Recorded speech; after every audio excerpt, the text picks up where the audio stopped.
Surveillance cameras showing a new view of a violent shootout in a parking lot of a South Florida apartment building. The barrage of bullets sending 2 people to the hospital, and it lands a rapper in jail. 7 Sheldon Fox. Lontrell Williams, also known as rapper Pooh Shiesty, will remain in jail for now. Williams was arrested for an incident at a South Florida gentleman's club where he's accused of shooting a security guard. That man. Police also using these Instagram photos showing Shiesty with an assault-style rifle and cash as part of their case. They say the shooting came Wrote it with a Vato pen in my court date in the morning, but the judge won't let me win. They found out a man was locked. I guess them pussy tried to spin. They must thought I went. Lontrell Williams Jr. was born November 8, 1999 in Memphis, Tennessee. The murder rate in Memphis has gone up every year for the past 5 years straight, ranking it one of the worst cities in the United States, specifically being raised in the Cane Creek apartments on the south side, a place that's no stranger to poverty and violence. Lontrell grew up with both parents, but was exceptionally close with his dad, who was known as Mob Boss. His dad didn't earn that name for nothing, and he was a known gang member in Memphis, and the founder of the record label Mob Ties.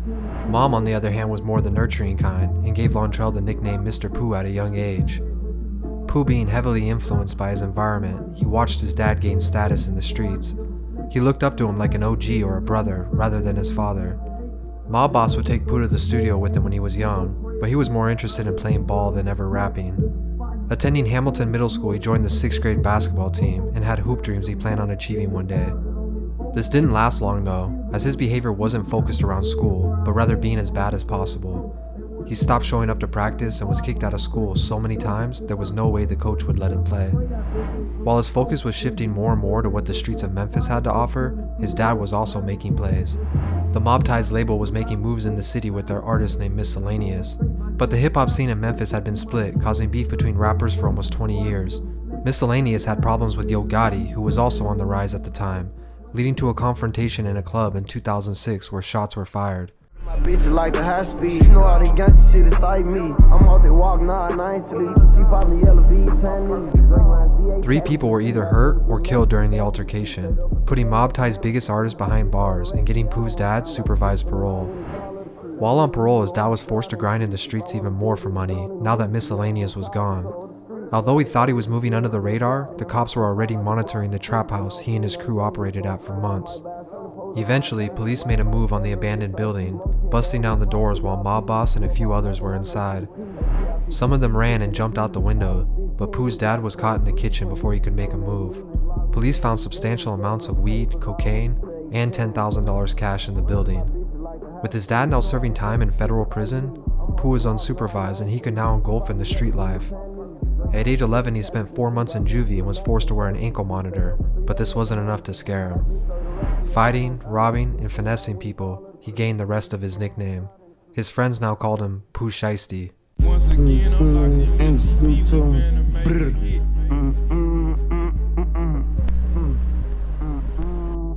By high school, his reputation was becoming known. He and a few friends from Central High in the neighborhood clicked up to form their own group. They called it Chappa Gang. The crew would often freestyle to each other in the lunchroom and on the block, but Pooh still had no interest in taking it seriously. He turned heartless after losing his close friend Trey Day, and this only fueled his anger more. The group started growing, and its reputation with it. This wasn't just a group of high school kids though. Some of its members were catching cases and bodies. When Pooh was 17, he and his mom relocated to Texas in hopes of a better future. Remembering everything his dad taught him, it was easy for him to blend in and adapt to the new environment, but he was still Chappa Gang at heart. They stayed in Texas for a little over a year, but inevitably needed to move back to Memphis.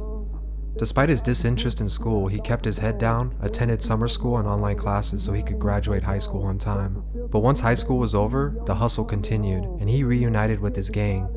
The more involved they got, the more problems they had to deal with, but to them it was all worth it for the cash they were bringing in. They used this cash to further their brand. One of the ways they did this was investing in studio time, where Pooh, Big 30, Chappa T, and other members all started recording tracks. They didn't think much of it at the time, but with their names becoming popular in the hood, of course Memphis showed love. Pooh's first verse was a feature on the song Weak Ass Bitch, a remix to Memphis Legends' 3 6 Mafia. The song blew up in the city in 2018 with over 100,000 plays, and became somewhat of an anthem for the neighborhood. He followed this up with a few more songs going into 2019, demanding respect as he and Chappa Gang were starting to get huge exposure throughout Memphis. Like most rappers who really come from what they rap about, the music was taking off immediately. Other Memphis rappers such as Blockboy JB would also collab with Pooh and Big 30, co-signing the movement. This, along with Pooh dropping underground hits like Shiesty Summer, would keep the momentum going into 2019. Everything changed after popular producer Tay Keith reached out. He produced a few tracks for Pooh, and his wordplay and delivery was almost perfected by now. He dropped Maine's line in March and deservingly was getting recognition. This would catch the attention of Gucci Mane in Atlanta, who DM'd Pooh on Instagram that night at 3 a.m. 4 in the morning. Look at my phone. I pushed something out on me. I said, look at my phone again. He texted me again. He like, what's up? Pooh was in bed with the female, but left immediately back home to show his dad, who was finally home from prison. Pooh and Gucci talked for hours on the phone and came up with a game plan. Gucci saw a little bit of himself in him, and he knew he could take his career to the next level. The announcement alone of Pooh signing to 1017 brought mainstream attention to his name. This was a big deal to sign with a major artist outside of Memphis. Most up-and-coming rappers in the city only have two options: sign to Yo Gotti's CMG or sign to Young Dolph's Paper Route Empire, as they have divided Memphis for years. Pooh wanted Chappa Gang to become just as big so he can become a third option. Everything he released from here on out would do millions of plays as his name spread across the country. Shiesty and Chappa Gang were the biggest group coming out of Memphis, with multiple artists getting signed, not just Pooh. On the surface, things were looking good musically, but he was still heavy in the streets. With all the attention they were getting, it's no secret other Memphis gangs were envious. I'm not a rap, alright? If y'all think this on some rap beef shit or we rapping or going back and forth, I'm through. I retire. I ain't making no more songs. I'm not no rapper, bro. Gotta have a 50 plus 30K up on admission. I can't let you fuck it up. Pooh and a rapper named Big Boogie from the north started beefing, but Pooh claimed he had pulled up on Boogie and pressed him about the issues. Nonetheless, this didn't solve anything and only escalated it. Only a few days later, Boogie's concert was shot up and caused 2 deaths, one being a female who was good friends with Boogie and on stage with him at the time. This back and forth would go on for months as Pooh's name was getting bigger, along with the target on his back. While in Miami, he was involved in a shooting/robbery in a parking lot after trying to buy weed and designer shoes. He wasn't hurt though, and he sped off in a McLaren and left Florida in a private jet, avoiding his arrest. Like nothing happened, he was in different states selling out back-to-back shows. On one of his trips to Atlanta, he booked a session at a popular studio where mainstream artists recorded at. It was here that he exchanged numbers with Lil Durk. The two met up again at the same studio a week later by coincidence. Pooh recorded a verse that night and walked it over to the other room where Durk was recording. Sources say only 5 minutes later, Durk completed the song, and they titled it Back in Blood.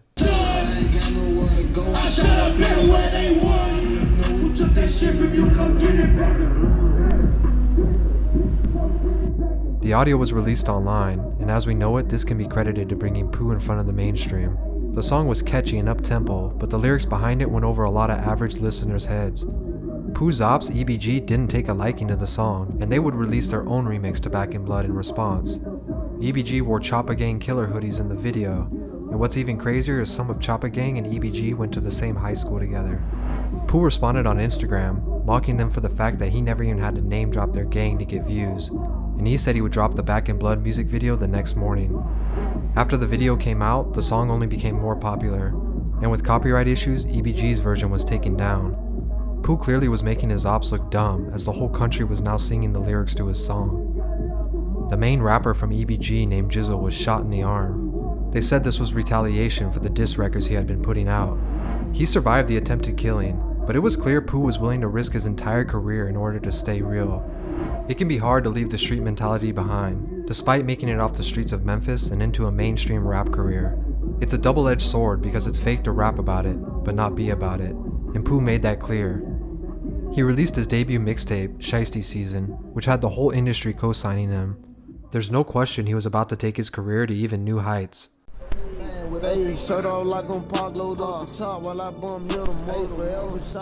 Only 6 months after releasing his biggest song, he was being considered a frontrunner in the industry. While this is happening, Pooh was under investigation for the shooting in Miami the year before.